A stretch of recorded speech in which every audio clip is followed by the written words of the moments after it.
Hello students, welcome to शिक्षा मी classes.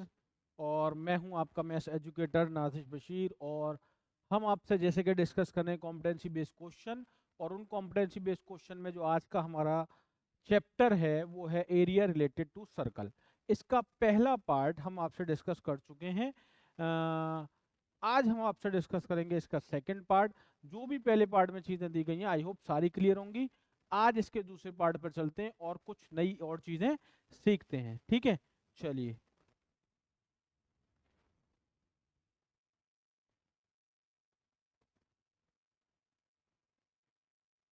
एक circle है जिसका रेडियस 5 सेंटीमीटर है। क्या है? एक सर्कल है जिसका रेडियस है 5 centimetre. Three chords of length 6 centimetre, 8 centimetre and 10 centimetre are drawn. Which chord subtends the largest angle on its minor arc? मतलब ये कुछ ऐसा कहना चाह रहे हैं कि एक सर्कल है आपके पास जिसकी कॉर्ड की जो लेंथ है वो 1 की 8 है। और एक सर्कल है आपके पास जिसकी कॉर्ड की लेंथ जो है वो 6 है। और एक सर्कल है आपके पास जिसकी कॉर्ड की लेंथ आपके पास 10 है। ठीक है, तो इसका ये सेंटर पर एंगल कितना बनाएगा, ये सेंटर पर एंगल कितना बनाएगा, और ये सेंटर पर एंगल कितना बनाएगा, ये आपको बताना है। ये 8 है, ये मान लीजिए 6 है, और ये मान लीजिए 10 है। रेडियस इसका भी 5 है, इसका भी 5 है, ये रेडियस इसका भी 5 है, इसका भी 5 है, और इसका भी 5 है, और इसका भी 5 है। तो ये एक थ्योरम होती है कि लार्जेस्ट कॉर्ड की जितनी लेंथ जिस कॉर्ड की ज्यादा होगी, सेंटर पर वो कॉर्ड उतना ही एंगल बनाएगी। सेंटर पर वो कॉर्ड उतना ही बड़ा एंगल बढ़ाएगी। सबसे लार्जेस्ट कॉर्ड क्या होती है भाई सर्किल की? डायमीटर होती है। और डायमीटर से बनने वाला एंगल कितना होता है? 90 होता है। अब 90 से बड़ा सेंटर पे तो कोई एंगल नहीं बन सकता, या किसी और जगह पे। तो सेंटर पर जो भी एंगल बनेगा, सेंटर पर जो भी एंगल बनेगा, जितनी बड़ी कॉर्ड होगी उतना ही बड़ा एंगल बनेगा। जैसे लार्जेस्ट कॉर्ड सेंटर से पास होती हुई चली जाती है तो एंगल कितना बनाएगी? 180 डिग्री का। कितना बनाएगी? 180 डिग्री का एंगल बनाएगी, और वो लार्जेस्ट कॉर्ड होती है। तो जितनी बड़ी कॉर्ड सेंटर पर उतना ही बड़ा एंगल। जितनी बड़ी कॉर्ड होगी सेंटर पर बनने वाला एंगल उतना ही बड़ा होगा। तो लार्ज सबसे बड़ा एंगल कौन बनाएगी? ये कॉर्ड, क्योंकि इसका जो कॉर्ड है वो 10 सेंटीमीटर का है, इसका 6 का है, और इसका 8 का है। Largest chord subtended largest angle at the centre लिख दूं। चलिए, largest chord subtend largest angle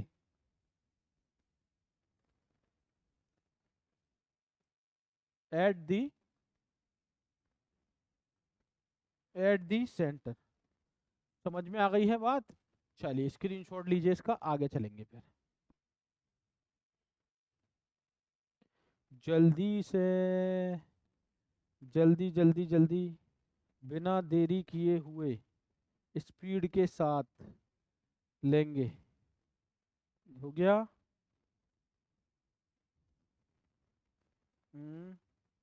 next. Ramit दो सर्कल ड्रॉ करता है जिसके डिफरेंट रेडियाई हैं। Each of them had an arc that subtend equal angle at the centre. He said both arc of the same length. Is Ramit right? मतलब वो कहता है कि अगर both arc of the same length, अगर अगर दो डिफरेंट सर्किल हैं जिनके रेडियाई अलग अलग हैं, जिनकी जो आर्क है, each of them had an arc that subtend an equal angle at the centre, तो क्या वो लेंथ बराबर होंगी? तो जैसे मैं यहाँ पे बना के दिखा दूं आपको, ये है हमारा और ये है मेरा। ये मेरे पास, ये मान लो ये है। इसकी लेंथ कितनी है? इसकी लेंथ जो भी है, अभी लेंथ की बात नहीं कर रहा मैं। इसने कहा था डिफरेंट रेडियाई।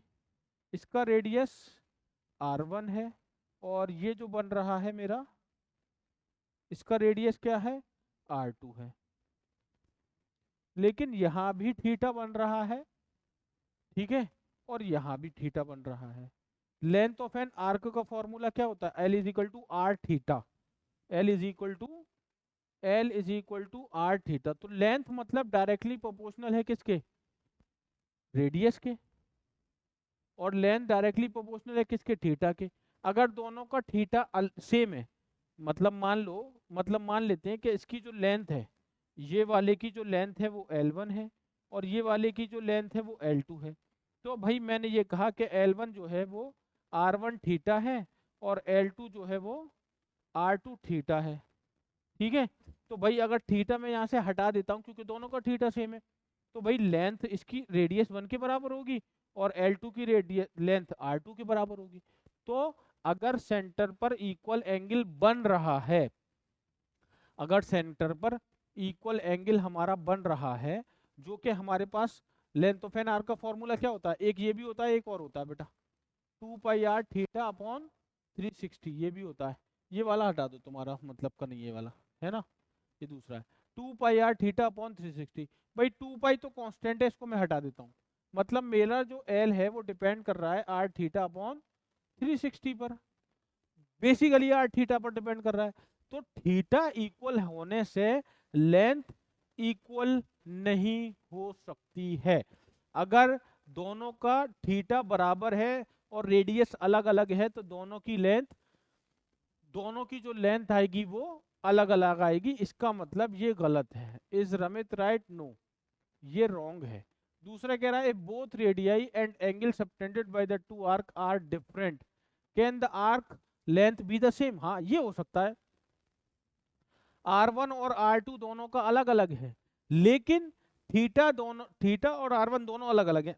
बिल्कुल हो सकता है, बिल्कुल हो सकता है। कभी इसका रेडियस कुछ है, इसका रेडियस एंगल कुछ और है, इसका रेडियस कुछ और है, इसका रेडियस कुछ और है, तो ये तो पॉसिबल है, ये तो आ सकता है। ये जो लेंथ है ये तो दोनों की बराबर आ सकती है।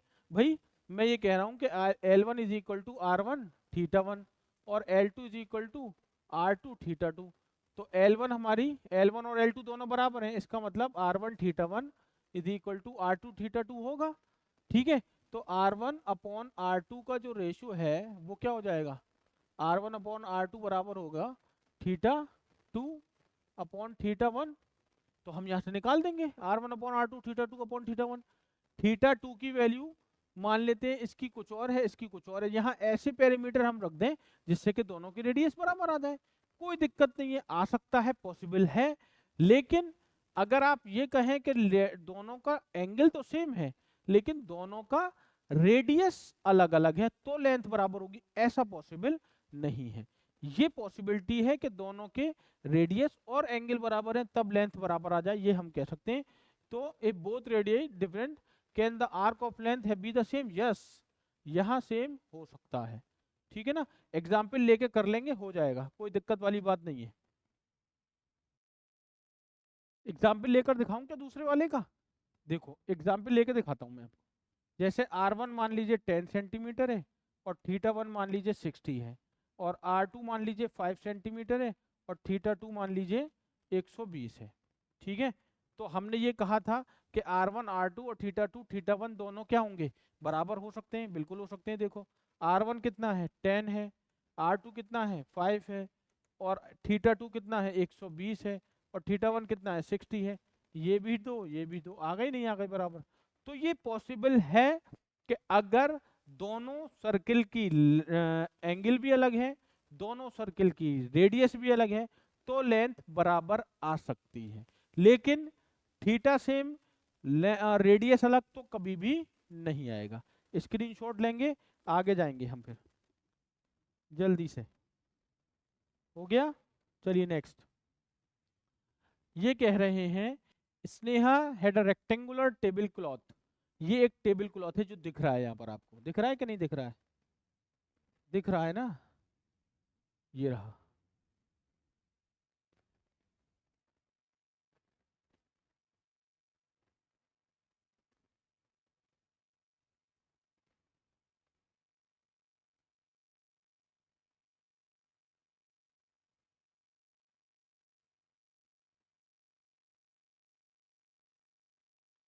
ये देखिए, अब देखिएगा, अब दिखेगा। ये दिखाना चाह रहा था मैं बेसिकली। ये हमारा जो दिख रहा है आपको, ये हमारा टेबल क्लॉथ है, रेक्टेंगुलर फॉर्म में, है ना। अब हटा देते हैं इसको हम यहाँ से। और वन साइड मेजरिंग 30, एक 30 है। आप जानते हैं अगर ये 30 है तो मेरी ये वाली साइड भी 30 होगी। जब ये 30 है तो ये भी 30 होगी। She wanted to keep on her circular table of radius 25, और इस टेबल का जो रेडियस है वो 25 है। मैं इसको अलग से बना दूं क्या? मैं इसको एक यहाँ और बनाऊंगा अलग से। तो ये कुछ ऐसा है, ये लेंथ है, और ये अगर मैं बात करूं इसकी, तो ये मेरा रेडियस है। रेडियस कितना दे दिया है इसने? 25 दे दिया अभी, ठीक है। और ये वाली जो लेंथ है वो कितनी दे दी है पता है? ये मुझे 30 दे दी है इसने। क्लियर हो गई बात अब? ठीक है। अगर ये 25 है रेडियस, तो इधर भी रेडियस होगा भाई, ये भी 25 होगा, क्योंकि ये सेंटर है इसका, ओ है। आगे कह रहा है after keeping it on the table he realized that the corner of the table cloth just touch the edge of the circular table। मतलब ये सर्कुलर टेबल की एज से मिल रहे हैं जाकर, ठीक है। Find the area of the table not covered by the table cloth. मतलब आपको वो एरिया निकालना है जहां पर जो क्लॉथ है वो टेबल को कवर नहीं कर रहा है। मतलब आपको ये और ये निकालना है। तो आप क्या करोगे? पूरे सर्कल में से अगर आप टेबल क्लॉथ के एरिया को हटा दो तो आपको अनशेडेड रीजन, मतलब वो रीजन मिल जाएगा जहां पर कपड़ा नहीं है। उसके लिए आप क्या करोगे कि ये जो रेक्टेंगल है इसका एरिया निकालोगे, और ये जो सर्कल है इसका एरिया निकालोगे। सर्कल का एरिया का बहुत आसान तरीका है, रेडियस गिवन है पाई आर स्क्वायर से एरिया निकल आएगा। रेक्टेंगल का एरिया होता है लेंथ इनटू विड्थ। लेंथ में निकाल सकता हूँ, ये दे रखी है यहाँ पर मुझे। अगर ये टोटल 25 और 25 है तो ये डायगोनल हमें यहाँ पर ये दे देगी ये वाली साइड। अगर मैं इसको ए कह दूं, इसको मैं बी कह दूं, इसको मैं सी कह दूं, तो ये 90 होता है, आप जानते हैं। तो पाइथागोरस थ्योरम से 50 का स्क्वायर इज इक्वल टू 30 का स्क्वायर प्लस में इसको कह देता हूँ एक्स, एक्स का स्क्वायर। ये हो जाएगा भाई 25, और ये हो जाएगा 900, और ये हो जाएगा एक्स स्क्वायर। इसको इधर लेकर माइनस करेंगे 1600 बचेगा, और यहाँ मेरे पास आ जाएगा एक्स स्क्वायर, यानी कि ये 40 आ जाएगा। एक्स की वैल्यू कितनी आ जाएगी? 40। मतलब ये जो वैल्यू है मेरे पास वो 40 आ जाएगी, मतलब ब्रेथ भी आ गई इसकी। तो सर ये तो अब निकल के आ गया।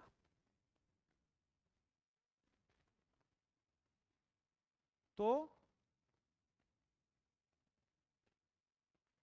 Area not covered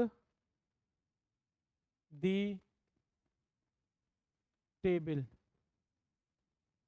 circle minus rectangle, circle pi are square, rectangle length breadth. Circle में पाई की वैल्यू 3.14, रेडियस कितना है 25, 25 का square 625 minus length into breadth 30 into 40। तो यहाँ से पॉइंट हटा के ये 100 कर दीजिए, ये 25 हो जाएगा, ये 4 हो जाएगा, ये 2 हो जाएगा, और ये 157 हो जाएगा। तो ये हो गया 157/2 इंटू 25 माइनस का 30 इंटू 40। ये हो गया, हो गया ये। दूसरे पेज पर लूंगा।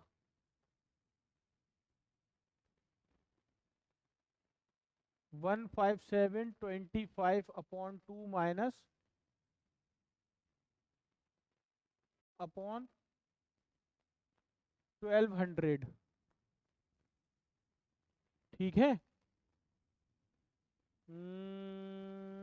मुझे चाहिए 157/25।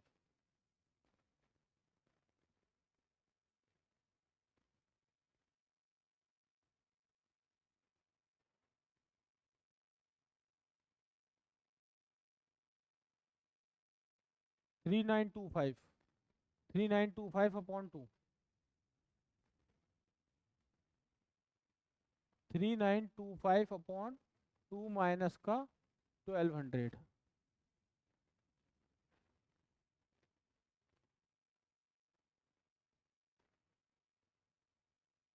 1962.5 और ये 1200.0, 5, 2, 6, 7, 762.5 आ रहा है मेरे हिसाब से।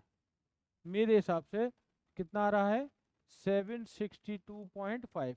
लेकिन हमें इसको चेक करना होगा बेटा, है ना, चेक करेंगे इसको जरूर।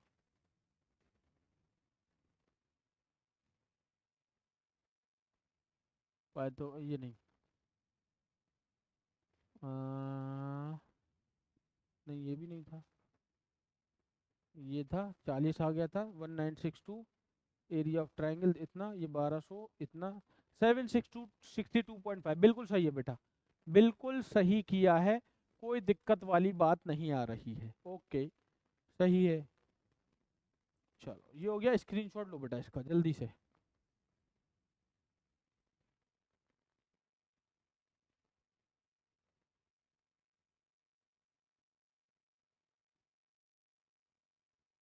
हो गया, चले आगे। Next question, shown below is the trophy shield Rishika receive on winning an inter school tennis tournament। ये एक ट्रॉफी की फोटो है। The trophy is made of a glass sector DOC। ये एक सेक्टर बना हुआ है DOC, supported by identical wooden right triangle, है ना, and O and triangle COB.AO। What is this? Wooden right triangle DO and COB। अच्छा, AO is equal to 7 है, ये जो है हमारा AO, ये 7 है, रेडियस 7 हो गया, ठीक है चलो। And AO upon DO, AO और DO, DO किधर है? अच्छा ये, अच्छा ओके ओके ठीक है। AO अपॉन DO की जो वैल्यू है मेरे बच्चों, वो दे रखी है 1/√3। चलो एक चीज मिल गई, सही है ना। और find the area of the glass sector corrected up to 2 decimal place. Sector का एरिया निकालना है, मतलब ये निकालना है, ये निकालना है। रेडियस मुझे पता है इसका, मुझे ये एंगल चाहिए। मैं ये एंगल कैसे निकाल सकता हूँ मेरे लाडलों? निकाल सकता हूँ, देखो सुनो इधर ध्यान से, बहुत ध्यान से आ जाओ। ये AO जो है और DO जो है, ये देखो 90 है, तो ये हाइपोटेन्यूज है और ये बेस है। तो हाइपोटेन्यूज नहीं, तो बेस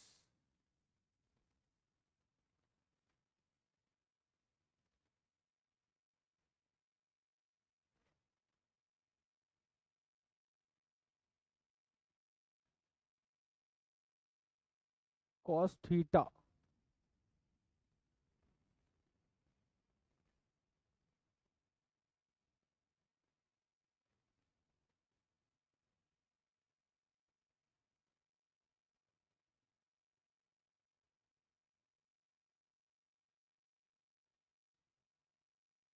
हो गया क्वेश्चन, हो गया क्वेश्चन, कोई दिक्कत नहीं आ रही है, क्वेश्चन हो गया। AO अपॉन DO में कौन सा रेशो लगा देंगे हम?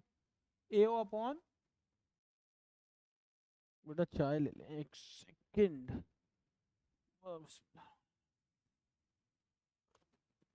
हाँ, तो क्वेश्चन सिंपल है, बहुत सिंपल है, कुछ नहीं है। The trophy is made of glass sector, AO upon DO upon AO upon DO आपको दे रखा है।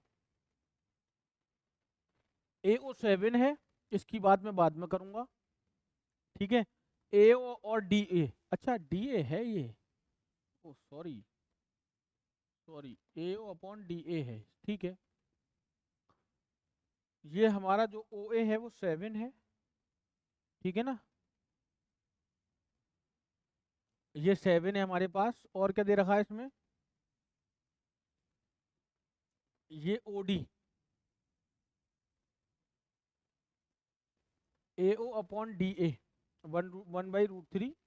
और इसने ये कहा है कि wooden DOC supported by identical wooden right, जो ये है वही ये है, सेम है बिल्कुल।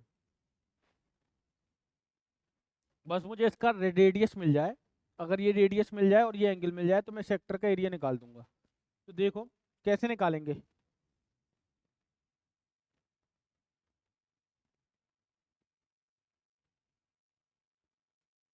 अभी आ रहा है, एक सेकंड रुक जाना, बस आ रहा है, आ गया आंसर।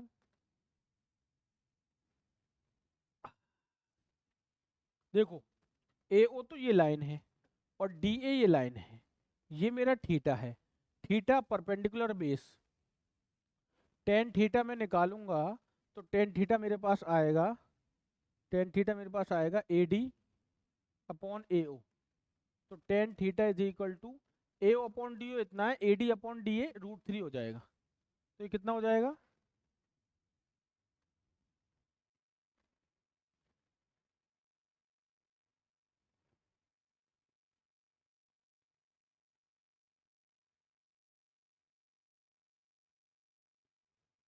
टेन थीटा हो जाएगा, टेन की वैल्यू कहाँ होती है 60 पर, तो थीटा 60 आ जाएगा।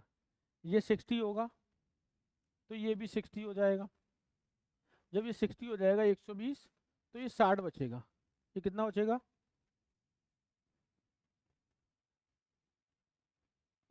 ये 60 बचेगा।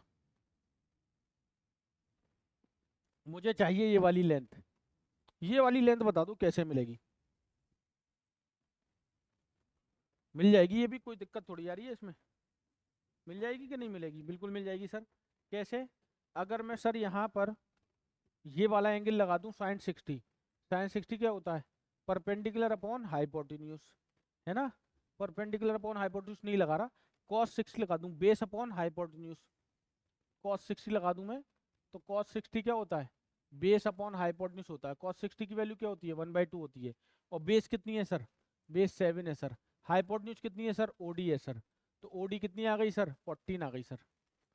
यही मुझे चाहिए थी बेटे, बस मुझे यही चाहिए था। जब मुझे ये मिल गया है तो सेक्टर का एरिया निकाल दूंगा मैं। एरिया ऑफ सेक्टर क्या होता है, पाई आर स्क्वायर थीटा। ये समझ में आ गया ना, एंगल कितना आएगा 60, ये 60 है, ये 60 है, तो ये 60 आ जाएगा, क्योंकि पूरा एक ये लाइन है, लाइन पर बनने वाले एंगल का सम कितना होता है, लाइन पर बनने वाले एंगल का सम 180 होता है, तो ये 180 ऐसे आ गया। ठीक है ना। ठीक है, पाई आर स्क्वायर थीटा अपॉन 360। एक बार मैं चेक करूंगा, एक बार मैं चेक करूंगा यार, गलती तो नहीं हो रही है कहीं पे कुछ, हम सही चल रहे हैं।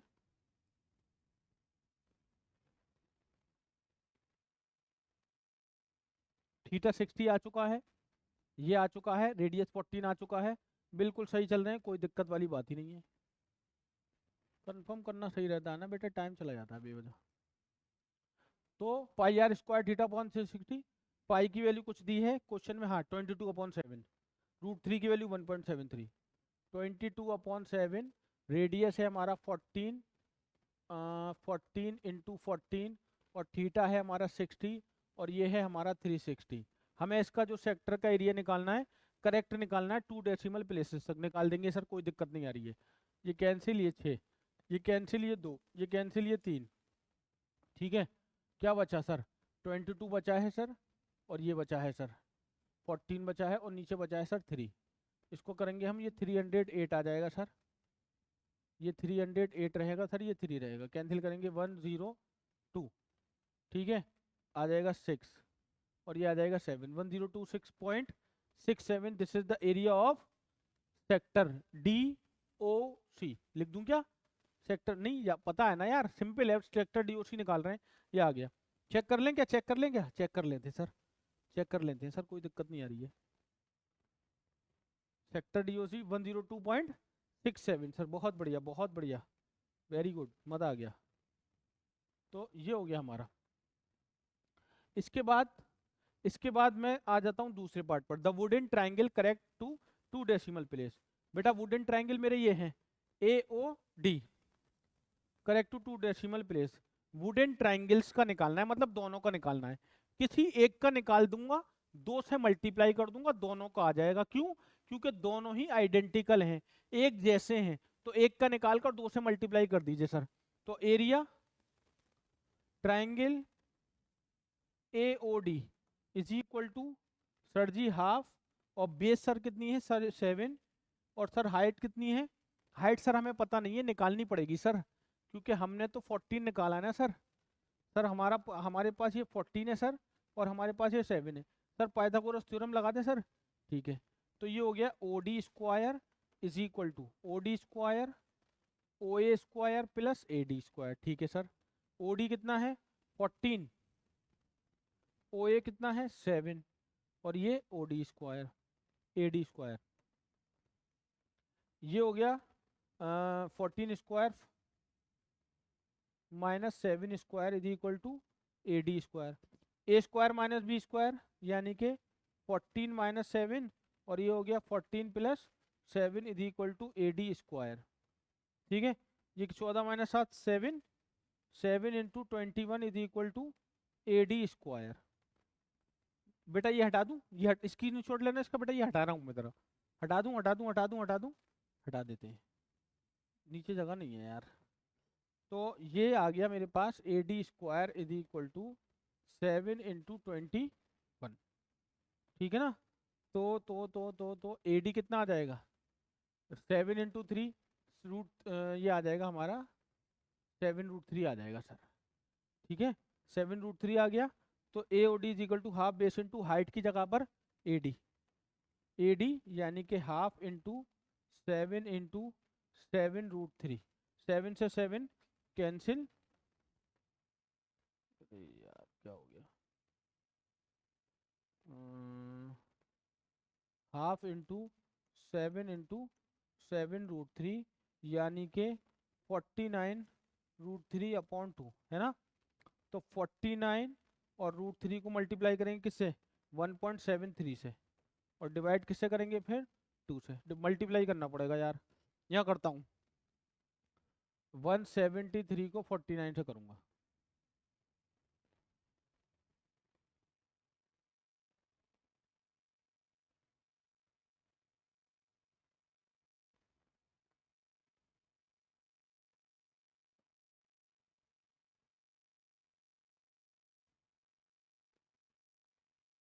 एट्टी 4.77, तो ये आ जाएगा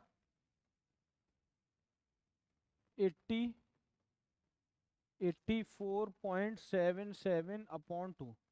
तो कितना हो जाएगा 8 4 6, और ये 43 6 8 42.38। चेक करते हैं, चेक करेंगे, चेक करना ज़रूरी है। 84.77, ओके ओके, ठीक है, मैं समझ गया, मैं समझ गया। कहाँ गया हमारा काम, ये आ गया भाई, ये आ गया था हमारे पास 84 पॉइंट, ध्यान से देखना, हमारे पास ये आ गया था 84.77/2। ये कितने ट्राइंगल का है, एक का। आपको निकालना है दोनों ट्राइंगल का। आप क्या करोगे 2 से मल्टीप्लाई करोगे, आंसर कितना आ जाएगा 84.77। दो ट्राइंगल का निकालना था ना, इसलिए 2 से मल्टीप्लाई किया। कोई दिक्कत तो नहीं है, कोई दिक्कत तो नहीं है ना सर। चलो ठीक है, नोट करो जल्दी से।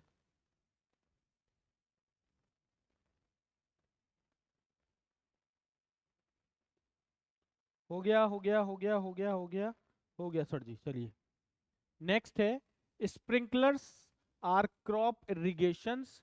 क्रॉप इरिगेशन के लिए ये एक मेथड है, इक्विपमेंट यूज किए जाते हैं जो रोटेट होते हैं अराउंड अ सेंटर एंड इस पे वाटर स्प्रे होगा। ये spray water on the crops on in the circular region. Circular region में ये दिखाया ना इन्होंने इस तरह से, है ना। दो सच हाई पावर स्प्रिंकलर्स हैं जो ऑक्यूपाई करते हैं negligible area installed in a straight line in field such that they spray water on an common area shown below are the side and top views where points A and B are the sprinklers. Okay,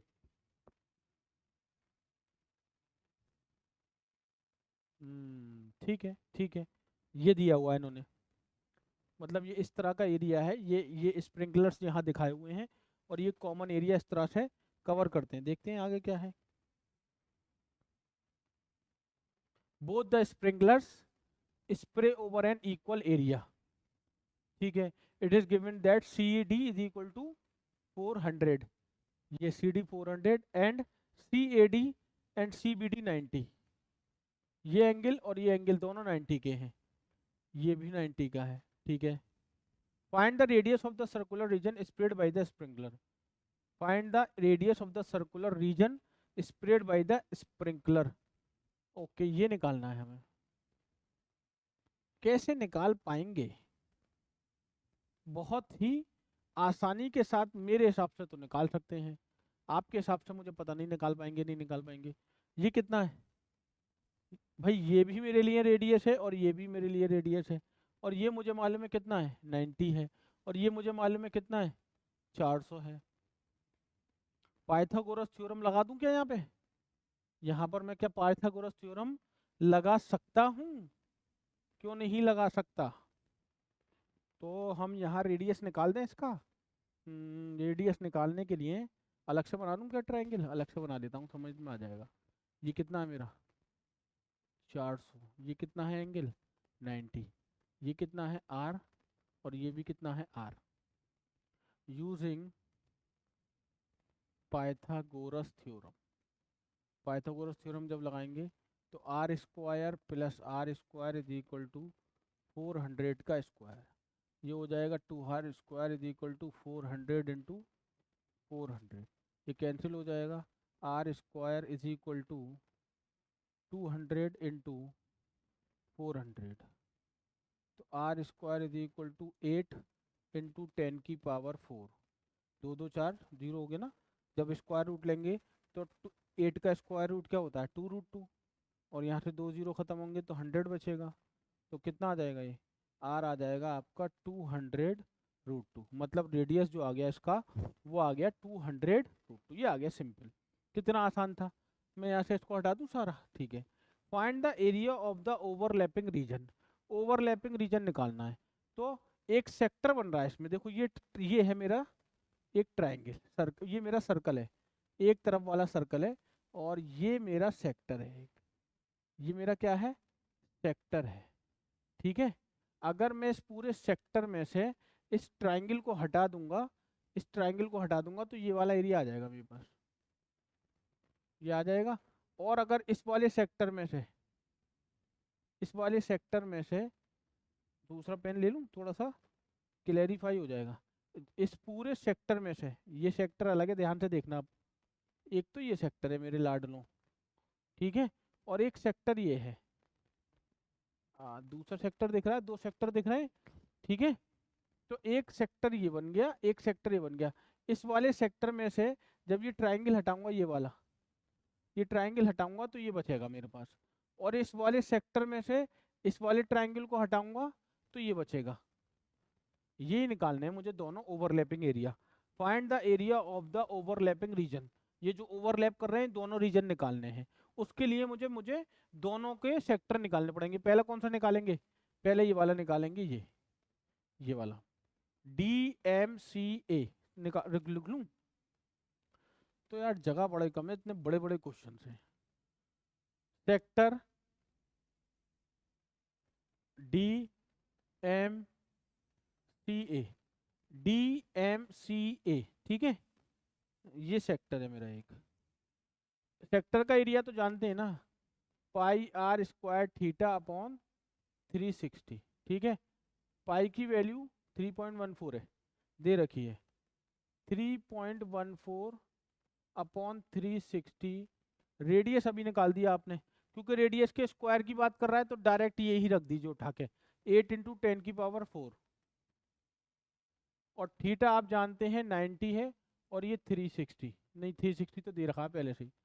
तो ये cancel हो गया इससे 4 times, 4 से cancel हो गया 2 times, ठीक है।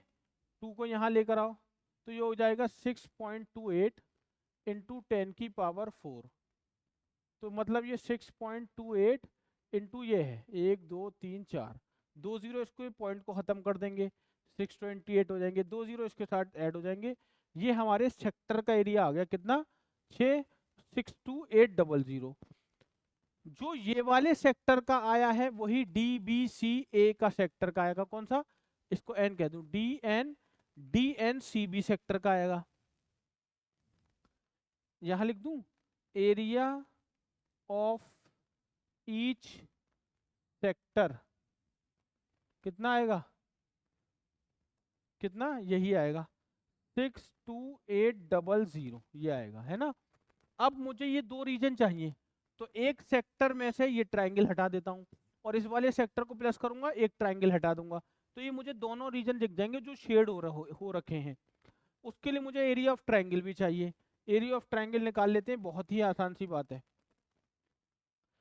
Area of triangle half base जो होगी, देखो ये क्योंकि ये 90 है तो 90 के सामने वाली साइड तो हाइपोटेन्यूज हो गई, बाकी क्योंकि राइट एंगल ट्रायंगल है, राइट एंगल ट्रायंगल की 90 वाली सामने की 90 वाले एंगल के सामने वाली साइड तो नहीं ली जाती है, बाकी जो बचती है वो बेस और हाइट होती है।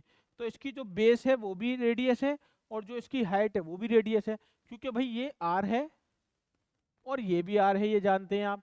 ये पाइथागोरस थ्योरम से 90 है क्योंकि ये 90 का एंगल बन रहा है, तो ये हाइपोटेन्यूज हो गई, तो ये बेस हो गई, ये हाइट हो गई। बहुत बढ़िया।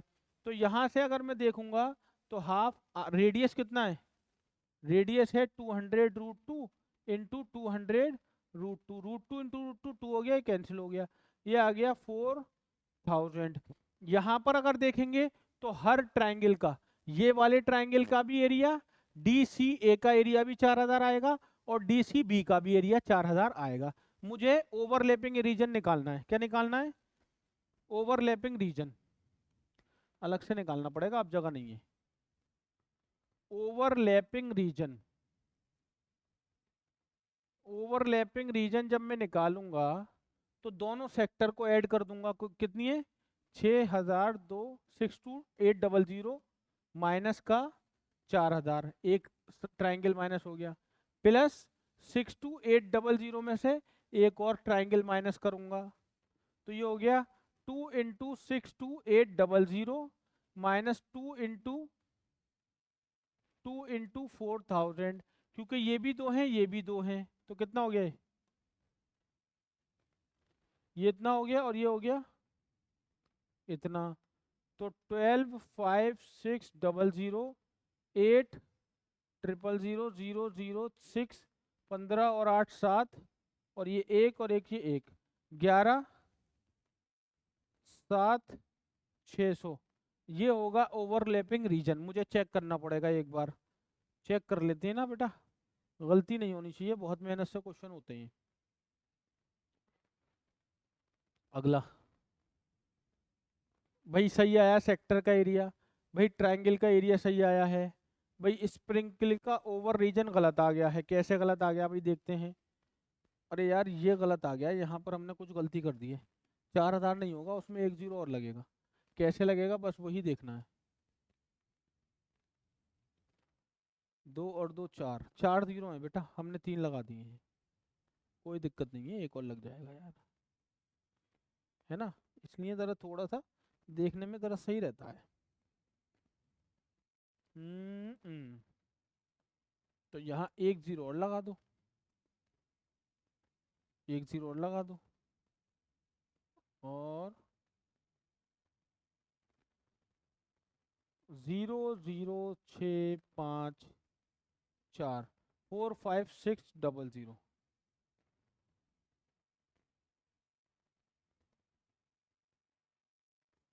This is the area of the overlapping region. इसको अब आप नोट कर लीजिए बेटा जल्दी से। परदेसिया तेरे प्यार में जब से,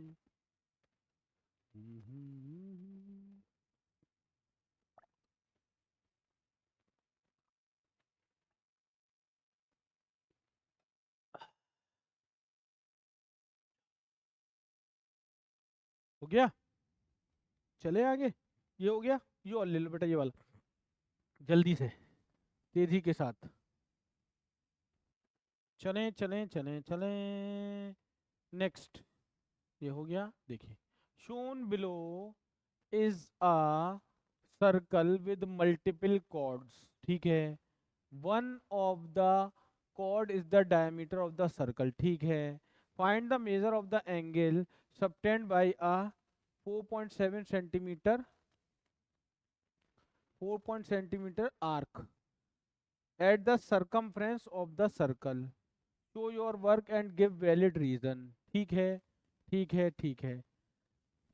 जो ए बी है वो 13.9 है, जो एम एन है वो 14 है, और जो पी क्यू है वो 14.1 है। भाई ये कह रहा है आपको ये कॉर्ड, एक इनमें से एक कॉर्ड जो है वो डायमीटर है। आपने एक बात पढ़ी होगी, diameter is the longest chord of the circle. Diameter जो होती है सर्कल की वो लॉन्गेस्ट कॉर्ड है। इन सब में जो लॉन्गेस्ट कॉर्ड मुझे दिख रही है वो दिख रही है 14.1। तो यही हमारा डायमीटर है। तो रेडियस अगर मैं बात करूं यहाँ पर तो 14.1/2 हो जाएगा। बिल्कुल सही है, कोई दिक्कत नहीं है। लेंथ ऑफ एन आर्क 4.75 पाई दे रखी है, तो length of an arc 2πr θ/360 होती है भाई। लेंथ की वैल्यू 4.7 पाई है, ये 2 पाई है, आर 14.1/2 है, थीटा मुझे निकालना है, ये 360 है।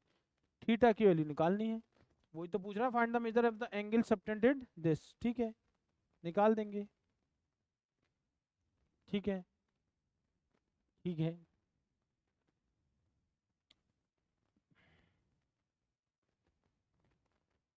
4 पॉइंट, सॉरी सॉरी सॉरी, पाई से पाई कैंसिल, 2 से 2 कैंसिल, यहाँ बचा 4.7, यहाँ बचा 14.1, पॉइंट हटा के 10, यहाँ पॉइंट हटाकर 10, और ये थीटा, और ये 360, ये और ये खत्म। ठीक है, यहाँ अगर आप देखोगे 4 3 12 7 21, ये 3 टाइम इसको खत्म कर देगा, यहाँ 1 बचेगा, ये थीटा इंटू 3 है, और ये 360 बचेगा, ये 120 हो जाएगा। मतलब थीटा की वैल्यू आ जाएगी 120। Find the measure of the angle subtended by 14.7 pi 4.7 pi arc at the circumference of the circle. मतलब ये हुआ कि जो पी क्यू है, ये जो एंगल बना रही है, ये जो एंगल बना रही है, ये वाली कॉर्ड, ये पी क्यू वाली कॉर्ड, ये जो एंगल बना रही है सेंटर पर, ये जो एंगल बना रही है 120 डिग्री का है। मतलब यहाँ से जो भी एंगल बनेगा वो 120 डिग्री का होगा। तो आपको बताना है subtended by an arc, subtended by 4.7 centimetre arc at the circumference. ठीक है, बेसिकली कहने का मतलब ये है कि सेंटर पर जो एंगल बन रहा है मेरा, यहाँ जो एंगल बन रहा है वो 120 डिग्री का आ गया। तो ये जो एंगल बना रही है ये आर्क सरकमफ्रेंस पर कितना एंगल बनाएगी, मतलब ये जो एंगल है यहाँ पे कितना एंगल बनाएगी, ये कितना एंगल बनाएगी। अगर यहाँ 120 बन रहा है, या सेंटर जहां पर भी है इसका, अगर सेंटर पर एंगल 120 बन रहा है तो इस आर्क की सरकमफ्रेंस पे कितना एंगल बनेगा। अगर सेंटर पर 120 डिग्री का एंगल बन रहा है, मतलब ऐसे समझ लो ये है, तो ये आर्क थी। ठीक है, ये आर्क यहाँ पर एंगल बना रही है 120 डिग्री का, यही आर्क सेंटर पर कितना एंगल बनाएगी, ऐसे है। मतलब ये जो आर्क थी जिसकी लेंथ 4.7 पाई है, इससे जो बनने वाला एंगल है सेंटर पर 120 है, जो हमने यहाँ निकाला है। वो पूछ रहा है find the measure of the angle subtended by this length at the circumference, मतलब सरकमफ्रेंस पर ये एंगल मुझे निकालना है। अब आप जाइए क्लास 9th पर, क्लास 9th की एक थ्योरम आपने पढ़ी थी, the angle subtended bye an arc eight the centre is double the angle subtended by it at any point on the remaining part of the circle। मतलब circle के centre पर बनने वाला एंगल डबल होता है बाकी सर्कल के किसी भी पार्ट पर बनने वाले एंगल का। मतलब ये हुआ कि ये एंगल अगर 120 है तो ये एंगल 60 डिग्री का होगा। अब अगर आपको इस पे लेंथ वो लिखनी है ना थ्योरम, तो इसको नोट करिए, मैं अभी लिखवा देता हूँ। नोट कर लीजिए, स्क्रीनशॉट ले लो बेसिकली इसका, फिर मैं लिखवाता हूँ। हो गया? हो गया, चलो ठीक है। देखो अब,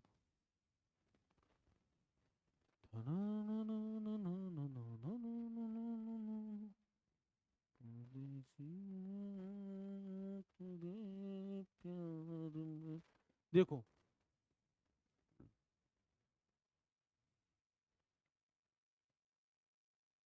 angle subtended by an arc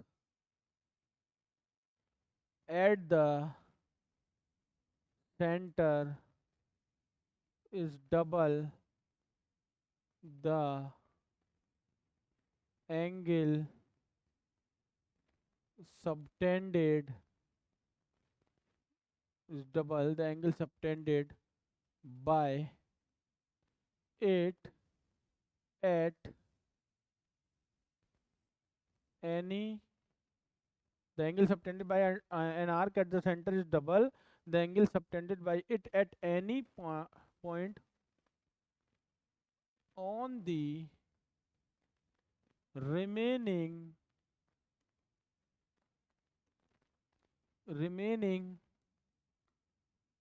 part of the circle. मतलब इसका फिगर भी बना देता हूं। ये एक आर्क है जिससे एंगल बन रहा है कितना, 120 डिग्री का, जिसकी लेंथ क्वेश्चन में 4.7 पाई दी थी। इसी सेम आर्क से सर्किल के सरकमफ्रेंस पर जो एंगल बनेगा वो बनेगा 60 डिग्री का, ये हमसे पूछ रहा था। तो इसका जो आंसर है ना वो 60 डिग्री है मेरे लाडलो। समझ गए? तुम यहाँ पर क्या निकाल दोगे, तुम निकाल दोगे यहाँ पर, तो आपको ये लगा कि आपने 120 डिग्री का एंगल निकाल दिया, आंसर हो गया। नहीं, इसका मेन आंसर ये 60 डिग्री है, क्योंकि ये सेंटर का एंगल पूछ ही नहीं रहा है। ये पूछ रहा है कि 4.7 पाई की जो लेंथ ऑफ एन आर्क है उससे सेंटर पर सरकमफ्रेंस पर कितना एंगल बनेगा, जबकि आर्क जो है वो एंगल सेंटर पर बनाती है। जो हमें length of an arc, length of an arc का जो फॉर्मूला है, जो हमारा थीटा होता है, वो एंगल कौन सा होता है, वो सेंटर का होता है। हमने तो 120 सेंटर का एंगल निकाला था, लेकिन ये हमसे मांग कौन सा रहा था, सरकमफ्रेंस का। तो सरकमफ्रेंस का इस थ्योरम से निकलेगा। चेक करा दूं? चेक कर लूं यार, क्या यही बात है? 4.7 पाई एंगल 120, ठीक है, 160 डिग्री। देखो वही थ्योरम है, वही थ्योरम है। Any point on the remaining part of the circle and finds the measure of angle. बस बस बस बस बस बस बस, बस ठीक है, बिल्कुल सही। I am correct, I am absolutely right. चलो स्क्रीनशॉट मारो उसका, आगे जाएंगे। जल्दी से मेरे लाडलों, जल्दी जल्दी। हटा दूं बेटा, हटा दूं? आगे चलें, चलिए। Shown below are three concentric circles. Concentric circles are those which have same centers. Concentric circle वो circles होते हैं जिनके centers same होते हैं। The tangent to the second circle AB has length 5. ये जो हमारा second circle है उसकी जो tangent है AB, इसकी जो length है वो 5 सेंटीमीटर है। ठीक है, और आपको निकालना है find the area of the shaded region. ये शेडेड रीजन मुझे चाहिए,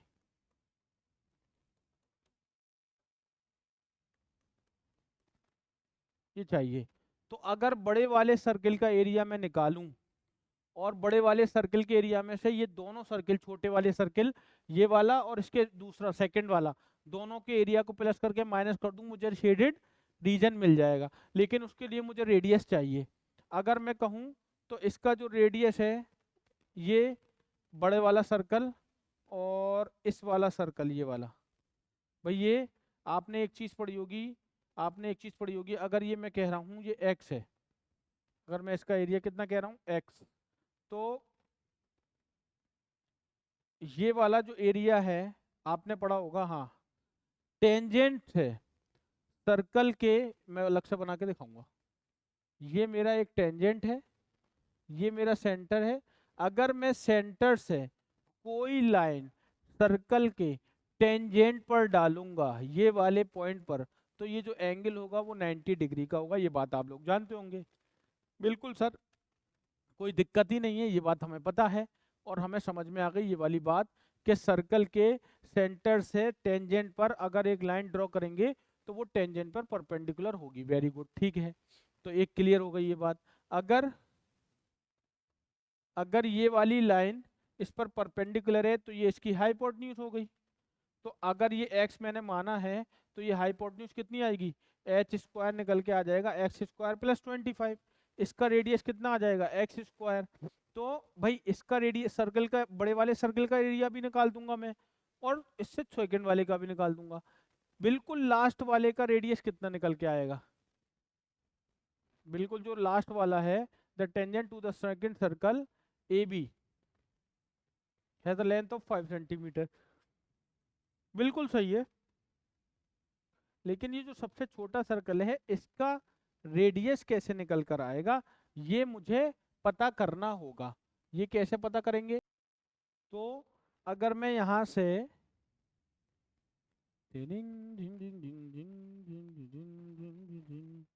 अगर मैं ये वाला ट्रायंगल ले लूं आपके लिए, कौन सा, ये अलग से ले लूंगा ना तो थोड़ा सा आसानी हो जाएगी। ये एंगल ए बन रहा है 90, इसको O कह देता हूँ, इसको B कह देता हूँ, ठीक है। OB मेरे लिए ये मेरी हाइट, ये मेरी हाइपोटेन्यूज हो जाएगी, ये मेरा एंगल A 90 डिग्री का है और ये मेरा AB जो है वो 5 दे रखा था, ठीक है, और इसको मैंने x मान लिया है। तो using Pythagoras theorem, Pythagoras theorem अगर मैं लगाऊंगा तो O B square is equal to O A square plus A B square. O B का मतलब हाइपोटेन्यूज है स्क्वायर, ओ ए का मतलब एक्स स्क्वायर है, प्लस ए बी का मतलब 5 स्क्वायर 25 है। तो ये ए बी आ गया, ये इसके लिए रेडियस होगा, ये रेडियस है, इसको मैं कैपिटल आर कह देता हूँ। आर स्क्वायर की वैल्यू एक्स स्क्वायर प्लस 25। और ये जो छोटा वाला सेकंड वाला सर्कल है इसका रेडियस कितना है, जिसको मैं आर कह रहा हूँ, इसका रेडियस x सेंटीमीटर है, ठीक है। हाँ, तो हम क्या कह रहे थे कि भाई हमें इसका रेडियस तो पता है x है, इसका रेडियस ओ भी हमने निकाल दिया एक्स स्क्वायर प्लस 25 रेडियस का स्क्वायर, हमें इसकी जरूरत ही नहीं है ना। मैं बड़े वाले सर्कल में से ये जो बाहर वाला सर्कल है ये वाला, इसको हटा दूंगा तो मेरे पास ये तो बचेगा। भाई ये तो इसके अंदर का ही पार्ट है ना, तो ये इसके अंदर ही रहा है, तो मैं ये हटा दूंगा तो ये तो अल्टीमेटली हट जाएगा ना। तो शेडेड रीजन, उसकी जरूरत नहीं है मुझे निकालने की। तो शेडेड रीजन क्या होगा, शेडेड रीजन हो जाएगा ये बड़े वाले सर्कल का एरिया जो कि है पाई आर स्क्वायर माइनस छोटे वाले सर्कल का एरिया जो कि है पाई आर स्क्वायर। तो पाई आर स्क्वायर की value X square plus 25 minus pi R इसकी वैल्यू एक्स, तो पाई एक्स स्क्वायर, पाई को अंदर भेज दो, पाई एक्स स्क्वायर प्लस का 25 पाई और माइनस का pi x square, pi x square cancel, तो आंसर बच रहा है 25 pi. I think this is the answer. एक बार चेक कर लें क्या, चेक कर लें क्या, चेक कर लें क्या, कर लीजिए सर, कर लीजिए, कोई दिक्कत नहीं आ रही है, चेक कर लेते हैं।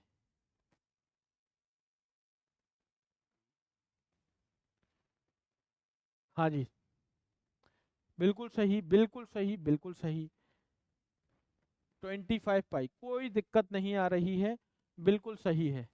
चलिए चलिए चलिए स्क्रीनशॉट ले लेंगे आसानी के साथ, जल्दी से मैं लगा रहा हूँ स्क्रीनशॉट आपके लिए, ये रहा। चलो बेटा आंसर लो, जल्दी से ले लो, आगे चलेंगे फिर। हो गया हो गया हो गया हो गया, चलें, चलिए अगला क्वेश्चन है, अगला क्वेश्चन है कि ये दो ओवरलैपिंग सेक्टर्स हैं सर्कल के, एक का रेडियाई ऑफ द सेक्टर 6 है और एक का रेडियाई ऑफ द सेक्टर 8 है, मतलब मान लीजिए इसका 6 है और इसका रेडियाई ऑफ सेक्टर 8 है। The figure is divided into 3 regions, 1 2 3, 3 region में डिवाइड है। Find the difference in the area of the region first and third. First और थर्ड के रीजन का डिफरेंस लेना है। कैसे लेंगे, कैसे लेंगे? आप कहेंगे सर अगर मैं इस पूरे रीजन में मतलब फर्स्ट प्लस सेकंड करूं, अगर मैं ऐसे लिख दूं first plus second minus second plus third, तो first region plus second region minus second region minus third region, minus plus cancel क्या बचा, फर्स्ट माइनस थर्ड रीजन। ऐसे लिख सकते हैं, वरना तो मैं निकाल ही नहीं पाऊंगा ना, क्योंकि भाई मेरे पास ये पर्टिकुलर रीजन थोड़ी है, ये पूरा सेक्टर है और ये पूरा सेक्टर है। तो भाई ऐसे लिखेंगे पहला और दूसरा, इसकी वैल्यू निकालने की जरूरत नहीं है, पहला और दूसरा माइनस दूसरा और तीसरा। भाई मेरे पास तो एक ही रीजन है ना, ये पूरा ये और ये पूरा ये रीजन है मेरे पास। मेरे पास तीसरा रीजन मालूम है और मेरे पास एक रीजन वो मालूम है। भाई मैं ये ऐसे ही तो निकाल सकता हूँ। ये जो सेक्टर है पहला, इसका ये पूरा रेडियस ये 60 एंगल और इसका रेडियस 8 है। ये जो सेक्टर है मेरे पास तीसरा, इसका रेडियस 6 है और इसका एंगल कितना है 60। बस मुझे इसी का डिफरेंस निकालना है। तो मैं जब यहाँ पर निकालूंगा इसका थर्ड रीजन का सेक्टर का थर्ड रीजन का जो एरिया निकालूंगा कितना आएगा, पाई आर स्क्वायर थीटा अपॉन 360। ठीक है ना, इसको भी मैं क्या लिख दूंगा, pi r one square theta upon 360, क्योंकि भाई रेडियस तो दोनों का सेम है ना। और मैं फर्स्ट का रीजन का जो निकालूंगा, फर्स्ट रीजन का जो एरिया निकालूंगा, ये आ गया रीजन, तो ये कितना होगा, pi r two square theta upon 360। 1 - 3 करना है मुझे, 1 - 3, तो ये 1 कह दो और इसको रेडियस 2 कह दो बेटा, है ना। तो ये हो गया pi r one square theta upon 360 minus pi r two square theta upon 360।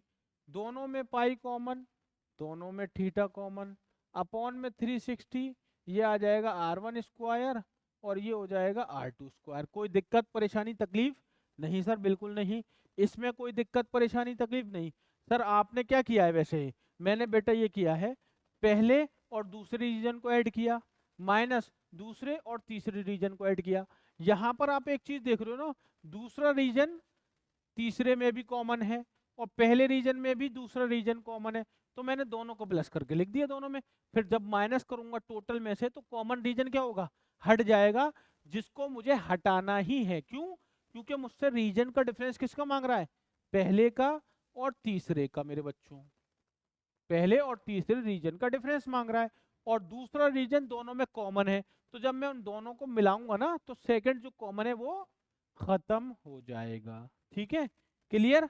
अब मैं कैलकुलेशन कर दूं, पाई की value 22/7, theta 60 upon 360, R one का मतलब रेडियस, इसको मैं 6 मान लेता हूं, रेडियस ये 8 स्क्वायर और ये 6 स्क्वायर, 8 स्क्वायर माइनस 6 स्क्वायर। ठीक है, 6 से ये 6 टाइम कैंसिल हो जाएगा, ये हो जाएगा आपका, ओके, ये हो जाएगा 11, ये हो जाएगा 3, 11/21 इंटू, ये है हमारा 64 माइनस 36, 11/21 इंटू 6 और 4 2,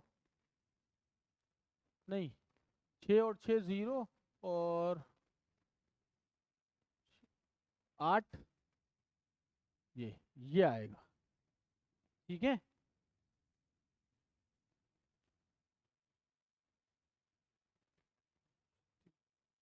ठीक है, ठीक है, ठीक है, ठीक है, ठीक है, 3 और ये 4, 44/3। ठीक है, इसको डिवाइड डिवाइड कर लेंगे, ये आंसर आ जाएगा, यही हमारा आंसर होगा। जल्दी से स्क्रीनशॉट इसका ले लेंगे मेरे प्यारे बच्चों, जल्दी जल्दी जल्दी जल्दी जल्दी।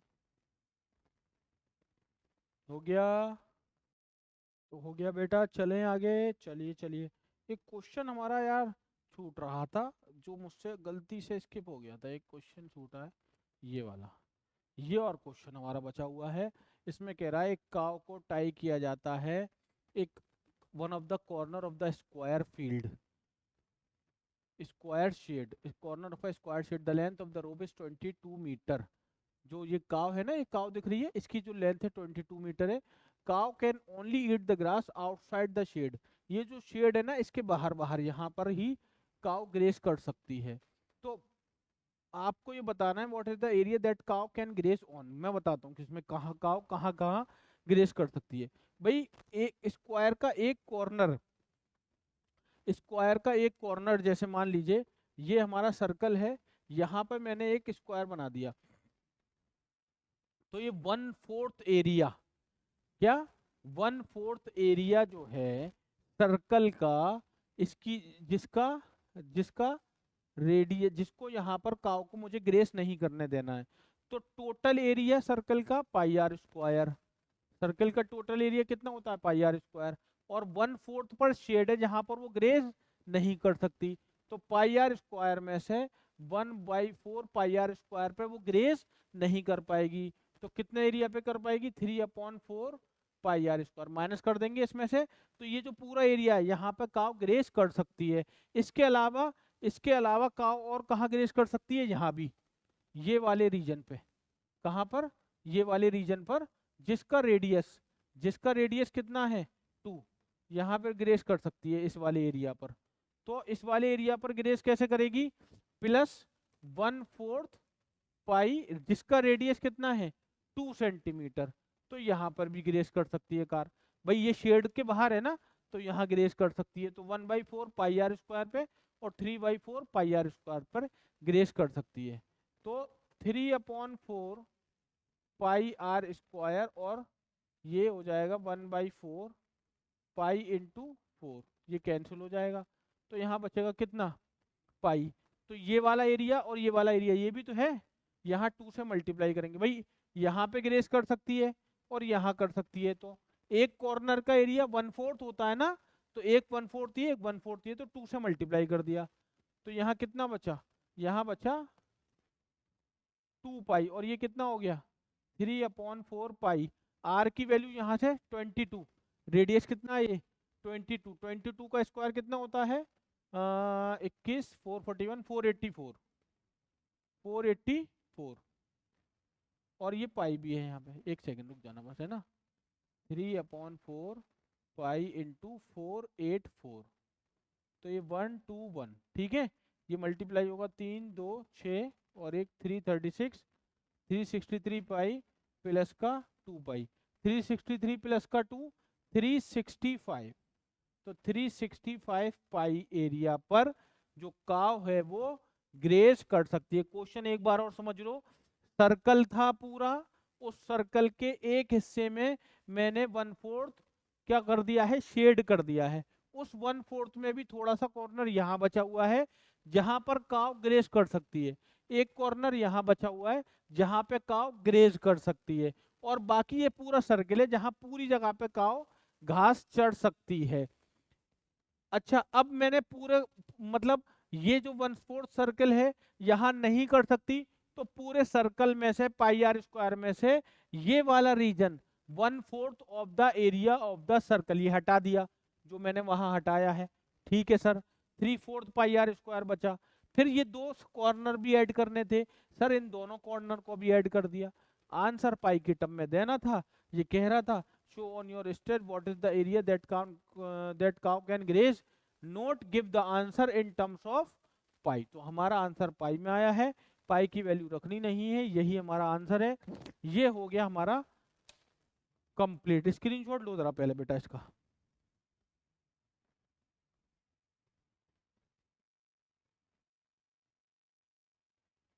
हो गया हो गया हो गया हो गया हो गया, चलिए ठीक है। बस ये चैप्टर बेटा कंप्लीट हो चुका है, इसमें यही क्वेश्चंस थे 12-13 जो भी कराए हैं सब करा दिए हैं। जितना पार्ट इसमें मैंने करा दिया है बेटा इसको जाकर कर लेना, देखो किस तरह के क्वेश्चन ये देख रहा है, किस तरह के क्वेश्चन पूछ रहा है, जो भी करा रहा है सारे क्वेश्चंस को कर लो जाकर। जितने भी तरह के जो भी पार्ट्स यहाँ पर डिस्कस किए हैं, जो भी चीजें हैं, सबको आप जाकर कर लीजिए, आपको बहुत बेनिफिट मिल जाएगा इससे, है ना। फिर जो कॉम्पिटेंसी हमसे पूछने जा रहा है, हमें उसमें कोई किसी तरह की कोई दिक्कत नहीं आने वाली है, बड़े ही आसानी से हर तरह के क्वेश्चंस को कर कर ले जाएंगे। लेकिन अगर उनको आपने नहीं देखा, बिल्कुल ही नहीं देखा, तो फिर दिक्कत बन सकती है, परेशानी बन सकती है, फिर हमारा वहाँ पे कोई प्रॉब्लम आ जाएगी। और मैं नहीं चाहता हूँ मेरे बच्चों के तुम्हें किसी भी तरह की कोई प्रॉब्लम आए। तो जितना मैक्सिमम हो सके उसके क्वेश्चन को मेरे लाडलों लगा लो, ठीक है। चलो ठीक है, इतना करा दिया है। फिर अब मिलते हैं आपसे अगले चैप्टर के साथ, नई बातों के साथ, नई कंसेप्ट के साथ। अपना ध्यान रखिए। Thank you so much.